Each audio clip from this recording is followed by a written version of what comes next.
thank you very much for joining me. You are on the last leg of your Cross Canada tour. You're in Winnipeg. And all through your time in Canada, talking to health policy folks and health journalists, you've been asked, I think you say, mostly about Obamacare. So I maybe wanted to start with that. So could you explain, sort of Sesame Street style, what is Obamacare and how does it practically work for sort of the average American? Okay, that's a very good question. I'm continually asked about that, not only in Canada but in the U.S. as well. It's not very well understood, I'm afraid. Basically, it is not socialized medicine. It does not. It's not national health insurance, and it really doesn't disrupt the way we do things in the U.S. It is not sweeping reform. It's not wholesale reform or any of those adjectives that the American press has really used to describe it. At its core, it revises one aspect of our private insurance market. We have a private system in the U.S. We have most of the insurance is provided through the workplace from employers. 160 million people have coverage that way. People who don't go into what we call the individual market, and that is what Obamacare had dealt with. That has been reformed a bit to make it easier for people to buy coverage in that marketplace. That marketplace was very, very perilous. It was very expensive because there's no risk pool to spread the risk among healthy and sick people. It was a risk pool of one. And people with pre-existing health conditions often couldn't buy policies there. And for example, if you had asthma, the insurance company probably would not insure you. But if it did, it would say, we're not going to cover you for asthma, or perhaps diseases of the lung, or maybe even all the diseases of the respiratory system. So in other words, there would be large chunks of the body that would not be covered by insurance. And I know this sounds very perverse because the very things you needed health care for, you were not going to get coverage for. So that needed to be fixed, and I think there was general agreement among people, the advocates for change, and from some segments of the public itself, that really was pretty unjust. So what Obamacare does is make it easier for people to shop in that marketplace by giving subsidies, tax subsidies, to approximately 60% of those who will have to shop in that marketplace. There will be about 24, 25 million people who will go into that marketplace to buy coverage. Some of them will be newly insured. Others will have been in that market before, but will find it easier to buy a policy that's not going to cost them a fortune. So the other thing it did was require all Americans to have health insurance. And we've done this by means of an individual mandate. If we could not have a government mandate, which is a national health system, as many countries do, and you have sort of a national system, although it's provincially run, and changes from province to province somewhat. The other way we could have done it was to require employers to provide coverage, all employers, a mandate, if you will. And the employers didn't want to do that because they wanted to say, well, it's going to be our choice whether we want to cover our workers or not. And if we don't want to cover them for cost reasons or whatever reasons, we don't want the government telling us we have to do it.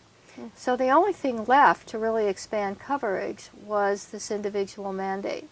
So if people are not covered through an employer or Medicaid or Medicare, which the latter two are public systems, you'll have to pay a tax penalty.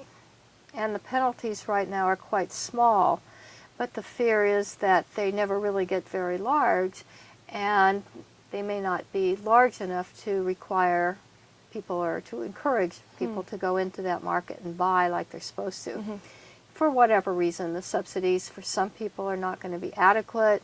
Some people just are opposed to insurance. Some people don't like the cost sharing that will be on those policies.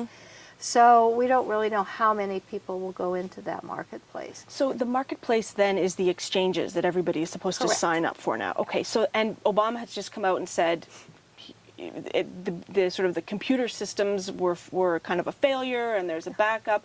So why is that, and how did that go wrong? Well, let me back up a bit. Each state was supposed to set up its own shopping exchange. And about 20, how many states? About half of the states chose not to do that. The other half, I think those are the right numbers, said that they would set up their own exchanges. And in states where they took that route and set up their own exchange, the results so far have been much better, that the exchanges have worked. When the federal government had to set up the exchanges for around half of the states, that's where the problems came. And these computer problems had been predicted by people for a very long time. A number of my insurance sources had been telling me for a long time, this thing is just not going to be ready for prime time on October 1. And I think the last 3 weeks have shown that that's the case. That's not necessarily true in states like New York or California, Connecticut, Vermont, Nevada, that have set up their own exchange. Things seem to be working much better in those states. So how damaging is that for Obamacare, those technical issues? It could be pretty damaging. When they first surfaced, some of us thought, well, you know, this is sort of a new thing. A week or so, all these glitches will be straightened out, but that doesn't seem to be the case. So what I think is happening now is that the story has switched to the kind of story the press loves. You know, a big screw up, and we can point blame, and yeah, somebody knew about it, and who knew about it when, all the stuff that the media just loves. And the focus is going to be diverted from the shopping task, which is very complex. And what people really need to know to this monumental screw up, if that is the case. So I think we're going to be hearing a lot more about that. So if you are somebody who now has to buy insurance, what are some of the complexities that you're facing? Is it trying to figure out who to buy from? Is it trying to figure out what kind of policy, what kind of coverage to have, deductibles? Like, what are all of these questions that individual people have to grapple with? All of the above. Okay. It's our system is very complicated because we have essentially a private market, and that market has gotten much more complicated in the last few years as employers have tried, and insurance companies have tried, to shift more of the cost burden for care onto the patient. And of course, if you never get sick, it doesn't matter how much costs are going to be shifted to you because you won't experience it. But most people will experience some kind of cost. And I like to point out that families often say, well, we're healthy, you know, we're not going to need insurance, you know, we don't have anything wrong with us. Well, you don't know whether your kid is going to break a leg playing football, or somebody's going to fall off a bicycle. These things happen to people all the time, or you get a hole in your eye that needs to be repaired. These are very common things. It's not just people with chronic illnesses that you know, more or less can predict what they have. So the shopping task is complicated because you don't know what illnesses you're going to experience during the year. And you have to assess risk, because what's happening is that the policies available in these shopping exchanges that you refer to are based on how much risk you want to assume. There will be 4 tiers of policies being sold. The bronze, which will cover 60% of your costs, the silver 70%, the gold plan 80% of your costs, and the platinum plan, which is the best plan, will cover about 90%, which means that you will have to pay, or the consumer will have to pay, the outstanding amount.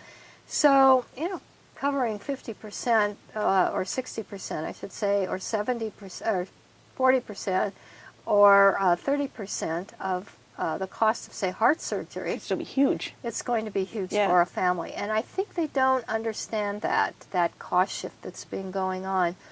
And that amount of out-of-pocket spending is related to the premium you pay and to the mix of deductibles and co-insurance and co-payments that a family or an individual will have to pay. And the thing I've been trying to get across to journalists is that the lower the premium, the more you're going to have to pay out of pocket. And that's going to come in the form of a very high deductible, perhaps, or sometimes running in the thousands of dollars, Okay. $10,000, $8,000, $6,000, $4,000. It's going to vary from company to company. And that means that you pay the first $6,000 or $7,000 out of pocket, and then the insurance plan pays the rest. Another form will be a co-payment, which is a set amount for a service, and most Americans are used to this, and they think, oh, it's no big deal to pay $5 out of pocket to go to a doctor, or maybe $40 to see a specialist. But it's not going to be that way anymore. Those amounts are going to go up, but the insurance industry and employers have been moving people to a co-insurance amount, which is not the same thing, not well understood among Americans. The co-insurance amount is an amount of the bill that you have to pay. So the policies that I've been seeing right now are calling for co-insurance of 30%, 40%, 50%, maybe more on certain very common services like MRIs, other diagnostic imaging, outpatient hospital care. So if you have an outpatient surgery, say for cataract surgery, very common, and the bill might be $4,000 or $5,000 when you count the surgeon and the hospital cost, you'll have to pay maybe half of that, 40% of that. So I don't think people understand what they're going to be on the hook for. And I think that can be a problem for people going forward. Okay. So before I ask you why Canadians should care, I want to ask you whether this is at least better than what there was before. Is this at least an improvement, or could it be seen as a step towards a more national, uniform, universal system? I think people who supported a Canadian type of healthcare system, which we often call single payer, which of course there's not necessarily a single payer in the Canadian system. I think the people who went along with the Obamacare reforms thought that this is probably the best they could get given our politics, and that maybe someday we would arrive at something more inclusive and more European-like. And then there's another group of people who think that maybe we're never going to get there, and this may be the best we can do. And what this does, I think you can say that for people who have been shut out of the market, some of them will be helped. And I think it's important to look at the numbers of people who will still be uninsured after this expansion. A year ago, the Congressional Budget Office predicted that there would still be 30 million people uninsured. There were about 51 million in March of 2010 when the law passed. So that's quite a lot, and many of them will be people who the law was not going to catch anyway. But a large chunk will also come from the poorest of the poor. They will be the poorest of the poor, who will be left out of the Medicaid expansion. And the Medicaid expansion was a very important piece of the law. And states were given money from the federal government to expand their Medicaid programs. Medicaid was a federal-state jointly funded program for the poor. And it's done a fairly good job over the last 40 years or so providing health benefits to people who are poor. And the law was intended for states to increase the number of people eligible for Medicaid coverage. And there are about 26 or 27 states that have said nothing doing, and they're not expanding. They are mostly Republican-led states in the South, in rural areas. Big swaths of the Midwest are not expanding. And the governors are they're quite obstructionist, actually. And the governor of Florida has said he won't let anybody enroll in an Obamacare policy on the premises of the state's county health departments. In Georgia, the governor or his insurance department said they will be as obstructionist as possible. In Texas, the state insurance department is not allowed to enforce any insurance regulations relating to Obamacare. So this is what the people are facing. And in those states, this is another perversity built into the law, that the poorest of the poor will have almost no options. They are barred in the law from shopping in the exchanges and getting a subsidy. And I like to use the example of a woman who told the New York Times very tearfully a few weeks ago that she was living in Virginia now with family because she had lost a job in Maryland. She was a healthcare worker, below the poverty level. So people who are below the poverty level won't be helped by this expansion. So figure that one out. So she said, you mean to tell me I'm so poor and I cannot get subsidies? Because the usual thing is in a means-tested program is people who are above the line are not going to get help. Yeah. It's people who are below get some help. It's just the opposite with Obamacare. So this has been very difficult. But is that because Medicaid is supposed to capture her, but it doesn't in some states? Right, Okay. exactly, you've got it. And so because she's poor, she can't go on the open market to buy a policy. Yeah. A good policy will cost more than $10,000. I mean, this is probably not anything she can possibly do. Afford, yeah. And she can't get Medicaid in her state because she's a childless adult. Many Medicaid programs bar benefits from childless adults. And she can't shop in the exchanges. So here we have people below the poverty line kind of shut out from this. And this, in my opinion, could be an Achilles heel for the law going forward. So we look at this from Canada and think, oh God, it's so complicated. Thank God, even though we have high wait times and lots of issues with our own health care system, at least it's not that messy and confusing and sort of idiosyncratic. But there's an argument to be made that we are now about to embark, because of several court cases, on a new national debate over more of a user pay system and some element of private medicine. So what should we take as Canadians from this Obamacare sort of debate and debacle is maybe too strong a word, but some of the questions being raised there? Well, one of the things I've observed about your system on this Fulbright visit across the country is that there's more equity in your system than there is in ours. Our system is a very inequitable system.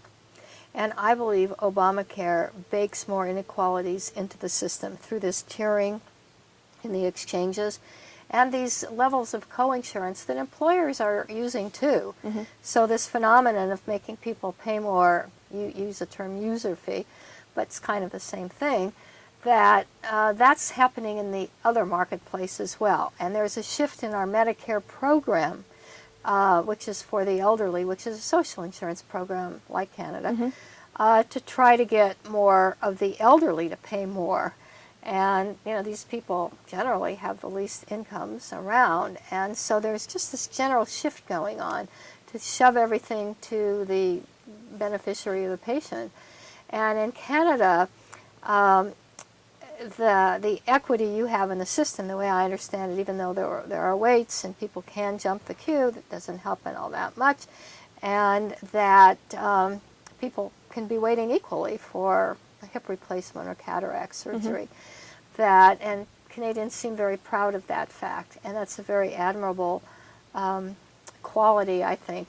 And we don't have that in the U.S. So the inequality is going to be further baked in by making some people pay more at point of service for their care. And the thing about Canada that I think is worth remembering in terms of contrasting the systems is that at point of service, Canadian is not barred from the service. You might wait, but when you get the hip replacement, financial matters aren't going to come into effect. You're going to get this equally.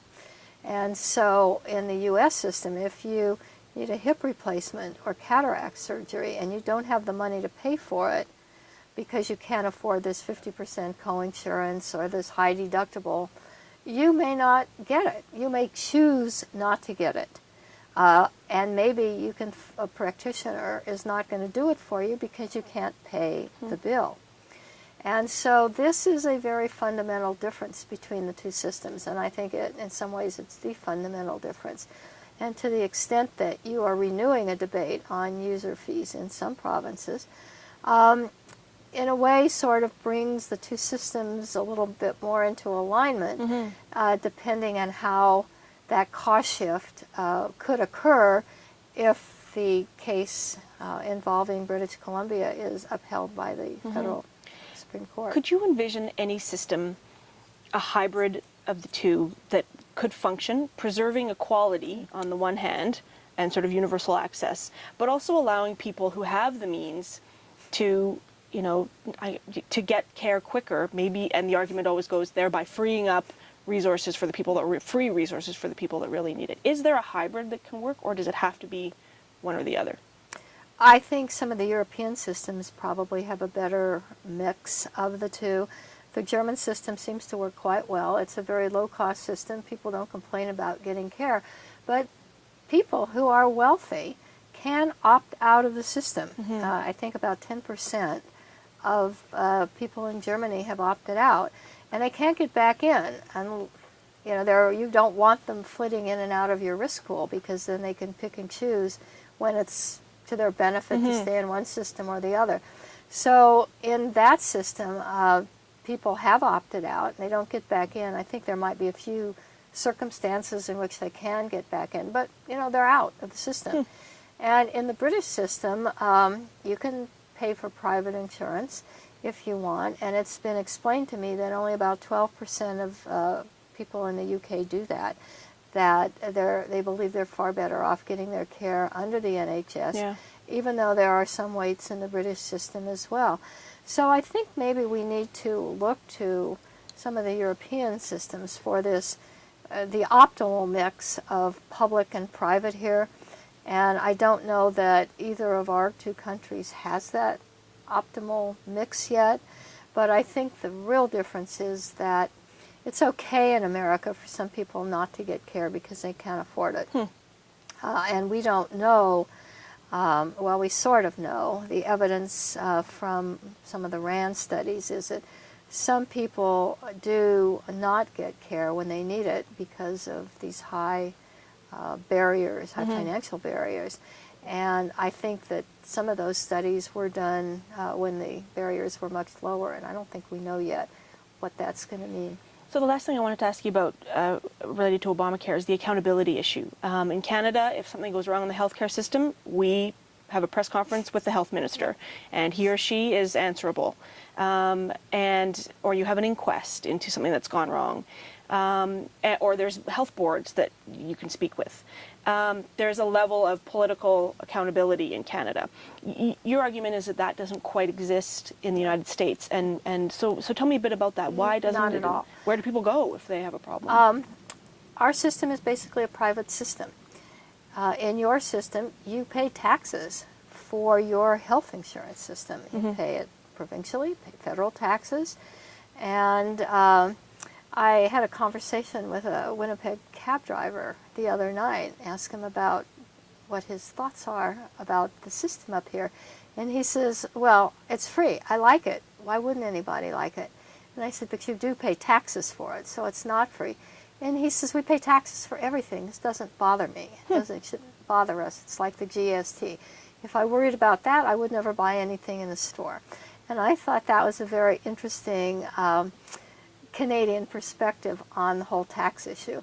But because you do pay taxes, and people in England pay taxes, and people in Germany pay taxes, those systems are accountable to the people who pay for them, and that's the taxpayer.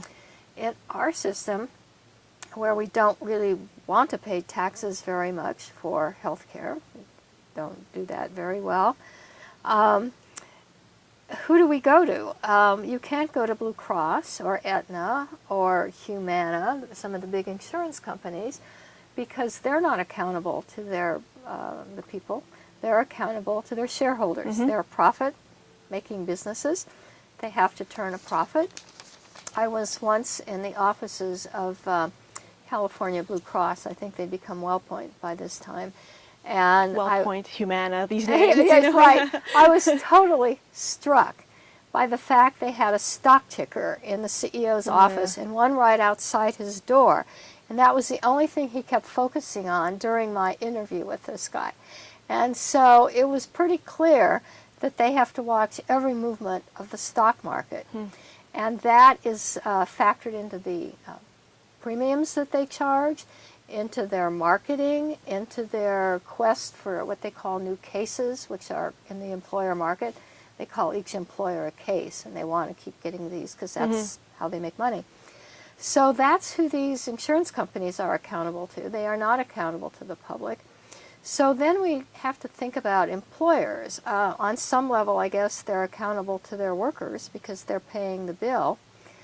But that's not always really satisfactory. And so if something goes wrong, who do you take this up with? The benefit manager at General Motors or some grocery store chain?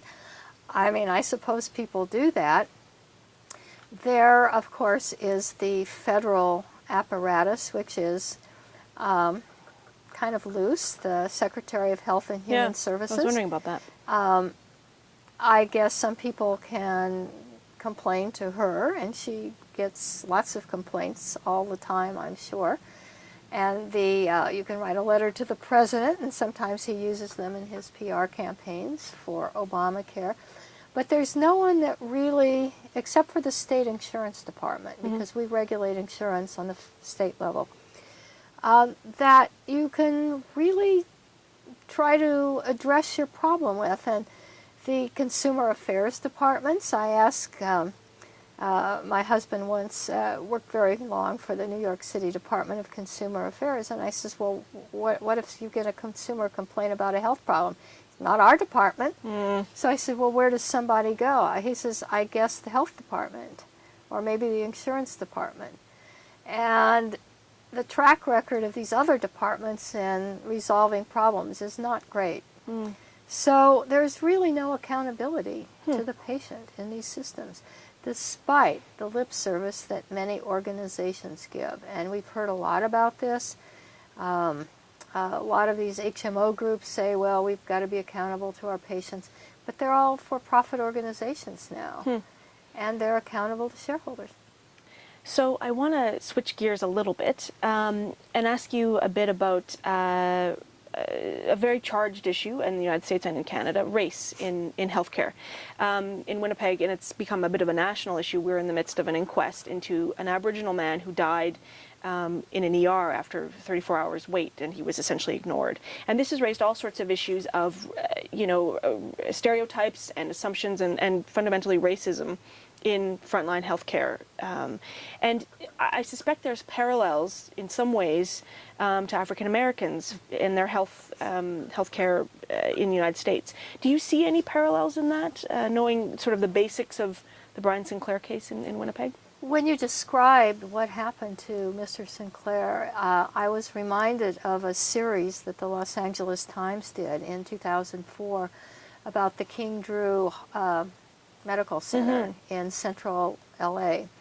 And this was a facility that grew up after the riots in Los Angeles in the 1960s because African Americans they didn't have access to medical care for the most part. And hospitals were segregated. I think we have to sort of look at the milieu in which your question needs to be addressed. Hospitals were segregated, and they were not integrated really until our Medicare program came in 1965. And as a condition of payment, Medicare payment for treating people who came to these hospitals, they had to integrate the hospitals. And so it took a few years for that to happen. And a lot of this residual racism we have kind of goes back to that. But to return to the King Drew example, what you described is what the LA Times reporters described in this multi-part piece for which they won a Pulitzer Prize. People who, a little girl who was hit by an ice cream truck, who had a very minor injury, but because of a bunch of mistakes the hospital made, she died. 7-year-old kid, I think. But then when the reporters started looking in, they found many more of these kinds of cases. Misread x-rays, surgeries done unnecessarily, people left to die. And the reporters followed this hospital for several years because nothing really happened to this hospital as a result of an expose in a very major newspaper. And one of the follow-up stories they did some years later was it's very reminiscent of the Sinclair case in Manitoba, that a person who had come to the ER was, I think it was a woman, and she was just sort of left there. No one attended her, and she was calling 911. Someone was calling 911, and they said, no, we're not going to be there because you're already in the emergency room. And it was just one screw-up after another, and she died. And there's video of this whole thing because the hospital had cameras on people who came into the ER. And sounds like exactly the same kind of issue. Well, subsequently, the hospital was, I think, taken over by another hospital in Los Angeles. But there was a lot of problems closing down this hospital. It was kind of the race issue here. Because this hospital had been started to ameliorate a problem for black people getting health care, access to health care, there was great reluctance among politicians and government officials to kind of do anything about the hospital. And when the series first was published, the congresswoman from that district, who is an African-American woman, took to the streets to say, you know, we're not going to get this hospital closed. It's vital to our community, and it doesn't really matter what these problems are. I mean, that was sort of the subtext, because her argument was people needed this. There wasn't any other place for them to go. So finally, the hospital, and I think this emergency room thing was probably the last straw for King Drew, and it's no longer what it was. And so we have these problems all over the place. But I guess the thing that's come out in the Brian Sinclair inquest is that good doctors and nurses who are well-intentioned, decent people, say that they provide health care to everybody regardless of race. There is still this question of assumptions and stereotypes that you're making that you don't even know you're making. And I guess in a vast healthcare system that does tend to treat the poor people disproportionately. I mean, there's more poor people that have more health problems. How can you build a system where that doesn't happen, essentially, where people are genuinely treated fairly? And that is a massive question, but how do you even start? Well, I think, we ought to look and see, what happens in Sweden. I don't think they have too many minority populations the way we have, and how they do it. I think, I don't have an answer to that. But I can tell you that what I see in the U.S., I think the race question is really understated here, and it's there. And this is how it has played out, that I spent a couple of semesters teaching at Case Western in Cleveland, Ohio, and I was looking at community clinics, and visited one in a church basement on the east side of Cleveland, which is an African-American neighborhood. And this clinic was run by a nun who was very concerned that people in the community were not getting blood pressure checks, diabetes checks, and so on. And she was providing some very basic care. And she was a nurse as well, and had nurses helping her and so on. Student nurses were there. And a man came in with extremely high blood pressure. And a paramedic ambulance had brought him to her clinic. And his blood pressure was really in the danger zone. And they wanted to take him to the Cleveland Clinic, which was the closest hospital, about a mile, maybe 2 miles away. And he said, I don't want to go there.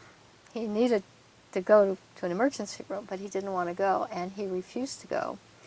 And when I asked him about it, he said that they didn't treat black people very well there, and that he had had relatives that had problems there, and he didn't want to go.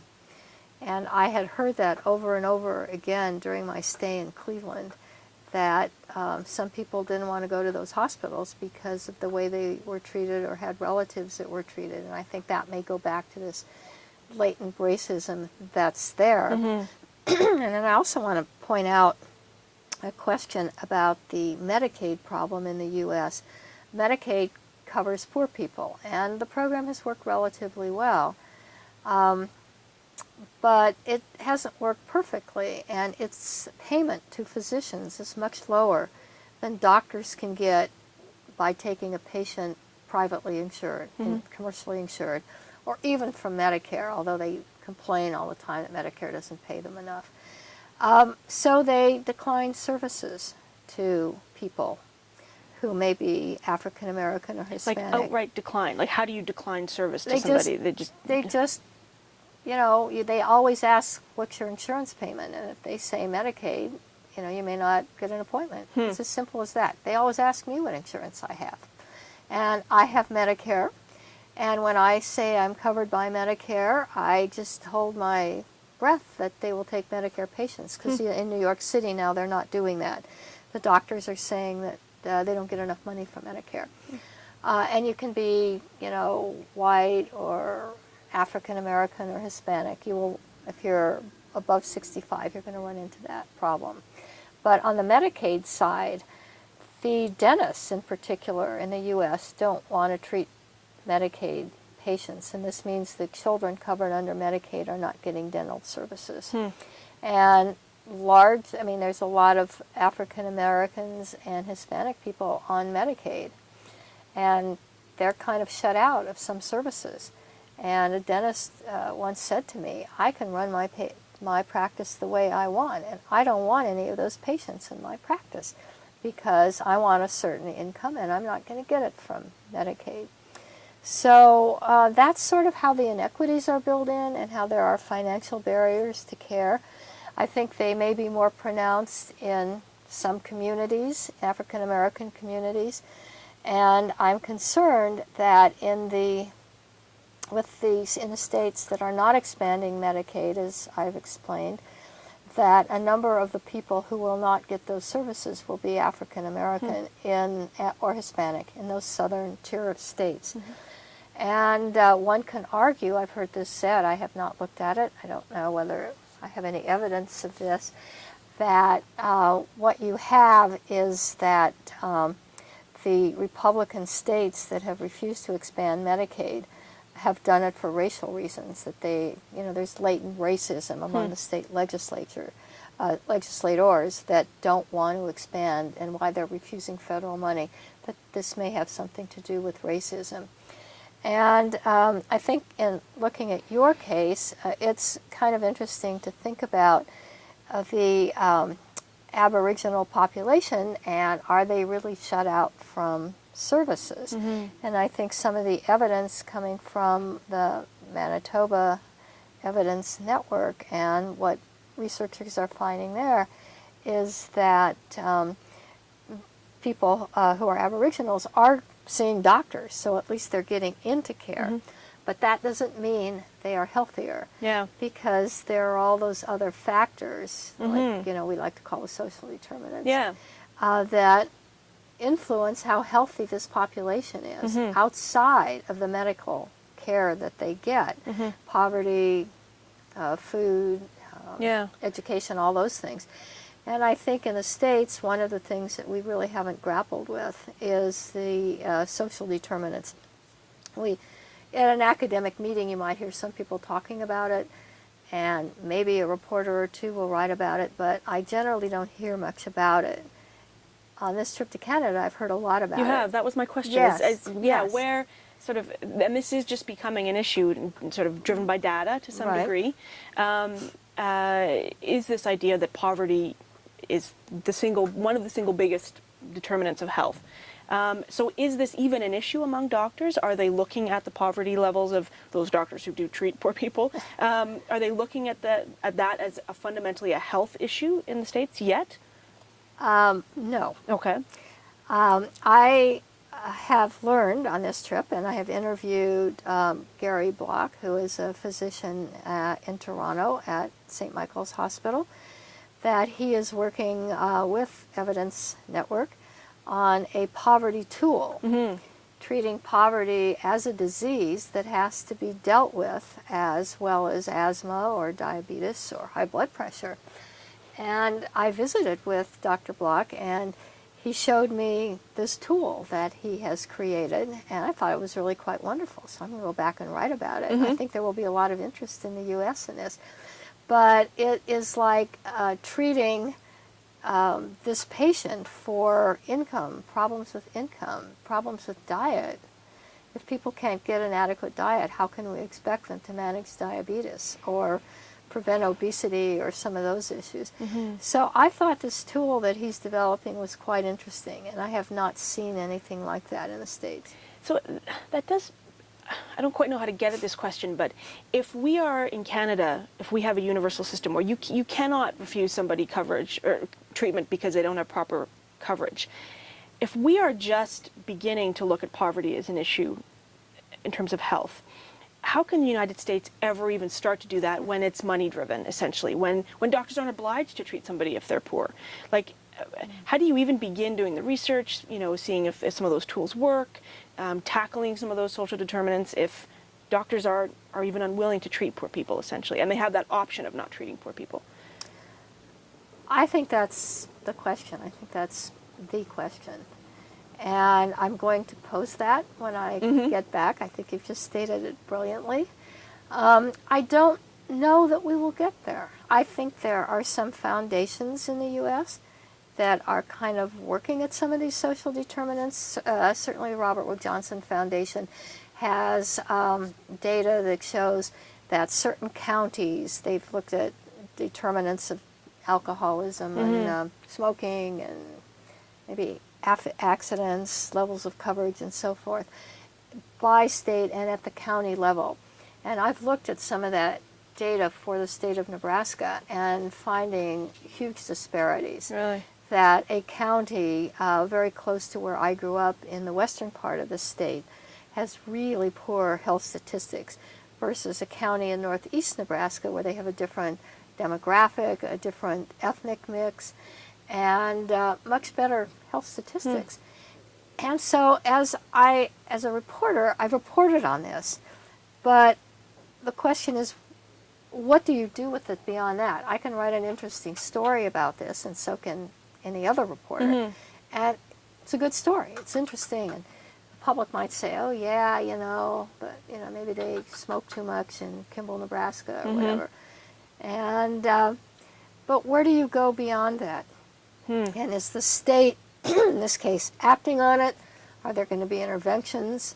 And I think we don't know. That's not the connection that I see yet. Interesting. The interesting thing about that, just to maybe wrap up, is that my impression is the United States has amazing health data, much better than Canada's.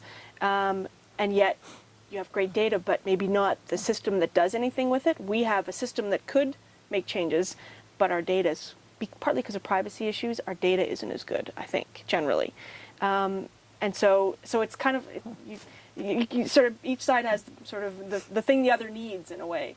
So it's. Well, maybe that's another thing that we can continue to talk about, because I think that's a really good point, and I think you're getting more data. Yep.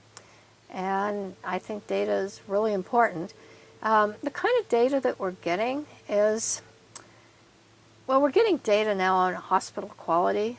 A lot of this is driven by the government trying to equate hospital quality with payment, and we're beginning to see some of that some hospitals that have very poor results on certain quality metrics are going to get penalized by the Centers for Medicaid and Medicare and Medicaid Services, which runs those two federal programs. So a King Drew couldn't happen again, essentially, is that? I or think it might still happen? It might still happen. Okay. But I think the emphasis is, once we get this data, we're making it public, but it's not easy to use, and what do you do about it? And is it a consumer tool? And there's been a movement in the U.S. to kind of turn what we have into something the consumer can use to go shopping for the best hospital. Well, that's just silly, because your doctor decides which hospital you go to. You might want people to go to a good hospital, but it's not in where they live, and people don't want to do that. Not in Canada, not in the U.S. They want to go where the services are close to home or family, and that's very basic. And then they're saying you can use it to choose a doctor. I'm thinking that's silly too, because there are just so many variables that go into that decision. And the first one in the U.S. is whether your doctor is in these networks the insurance company will provide coverage for. So we have a lot of data. the question is it being directed for a use that maybe it's not really suited for? Okay. Okay. Thanks, Trudy. Thanks very much for sitting down with me. I appreciate it. Thank you. Thank you. It's been fun. Good.